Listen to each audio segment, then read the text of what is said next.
ಏನು ಇಷ್ಟೊತ್ತಾದ್ರೂ ಕಣ್ಣಿಗೆ ಎಣ್ಣೆ ಬಿಟ್ಕೊಂಡು ಕೆಲಸ ಮಾಡ್ತಾನೆ ಇದ್ದೀರಾ?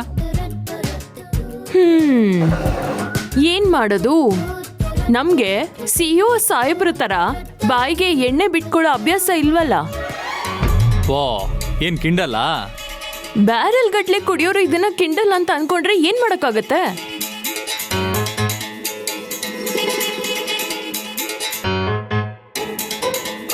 ಈ ಪ್ರಾಜೆಕ್ಟ್ನ ಅಷ್ಟೊಂದು ಸೀರಿಯಸ್ ಆಗಿ ತಗೊಂಡಿದ್ಯಾ?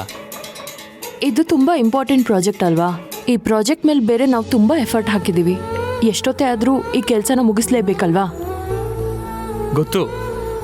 ಆದ್ರೆ ನನ್ನ ಕನ್ಸರ್ನ್ ಏನಂದ್ರೆ ನಿನ್ ಮುದ್ದಾದ ಕಣ್ಣಿಗೆ ಎಲ್ಲಿ ಸ್ಟ್ರೈನ್ ಆಗುತ್ತೋ ಅಂತ.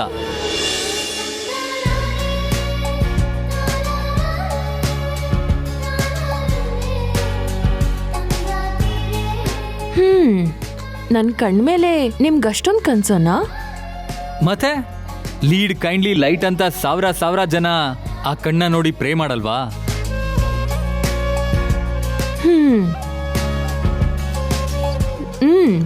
ಸಾಕು ಮಿಸ್ಟರ್ ಸಿಇಒ ಅವರೇ.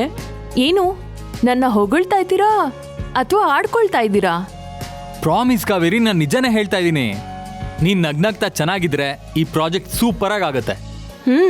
ಬೆಣ್ಣೆ ಹಚ್ಚಿದ್ ಸಾಕು, ಇವಾಗ ಪ್ರಾಜೆಕ್ಟ್ ವಿಷಯಕ್ಕೆ ಬನ್ನಿ. ಪ್ರಾಜೆಕ್ಟ್ ವಿಷಯವಾಗಿ ಕೆಲವೊಂದು ಇಂಪಾರ್ಟೆಂಟ್ ಥಿಂಗ್ಸ್ಗಳನ್ನ ಕೊಡ್ತೀನಿ ಅಂತ ಹೇಳಿದ್ರಿ, ನೆನಪಿದ್ಯಾ? Yes Kaveri, back to business. ನಾನು ಆ ವಿಷಯ ಹೇಳೋಕೆ ಕಾಲ್ ಮಾಡಿದ್ದು.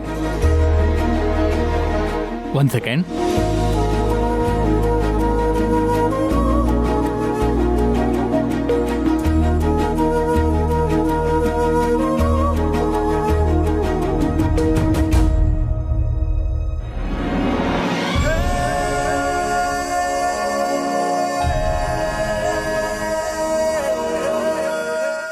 See Kaveri,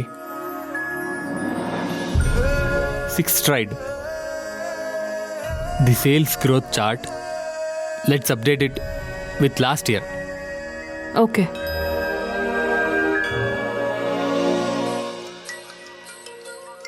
ಕಾವೇರಿ, ಆಮೇಲೆ ಈ ಸೇವಿಂಗ್ ಕಂಪ್ಯಾರಿಸನ್ ಇದೆಯಲ್ಲ, 9th slide. Keep it simple. ಎಷ್ಟು ಸಿಂಪಲ್ ಅಂದ್ರೆ ಆಟೋ ಡ್ರೈವರ್ಸ್ಗೂ ಅರ್ಥ ಆಗಬೇಕು. ನೋಟೆಡ್. ಈ 2 ಚೇಂಜಸ್ನು ನಾನು ಮಾಡ್ತೀನಿ. ಆದರೂ ಸರ್, ನಾನು ನಿಮ್ಮನ್ನ ಒಂದು ವಿಷಯಕ್ಕೆ ಅಪ್ರಿಷಿಯೇಟ್ ಮಾಡಲೇಬೇಕು. ನೀವು ಸಣ್ಣ ಪುಟ್ಟ ವಿಷಯನೂ ಎಷ್ಟು ಚೆನ್ನಾಗಿ ಅಬ್ಸರ್ವ್ ಮಾಡ್ತಿದ್ದೀರಾ ಅಲ್ವಾ? ಎಸ್ ಕಾವೇರಿ, ನೀನನ್ನು ತುಂಬ ಕ್ಲೋಸ್ ಆಗಿ ಅಬ್ಸರ್ವ್ ಮಾಡ್ತೀನಲ್ವಾ?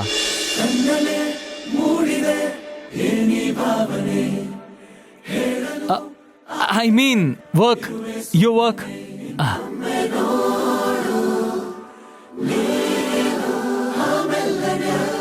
ಸರಿ ಸಿಇಒ ಸರ್, ನೀವು ಹೇಳ್ದಾಗೆ ನನ್ನ ಕಣ್ಣಿಗೆ ಟಯರ್ಡ್ ಆಗೋಕ್ಕೂ ಮುಂಚೆ ನೀವು ಹೇಳಿದ ಕೆಲಸನ ಮಾಡಿ ಮುಗಿಸ್ತೀನಿ. Okay general manager, good night. Good night, sweet dreams, ಬಾಯ್.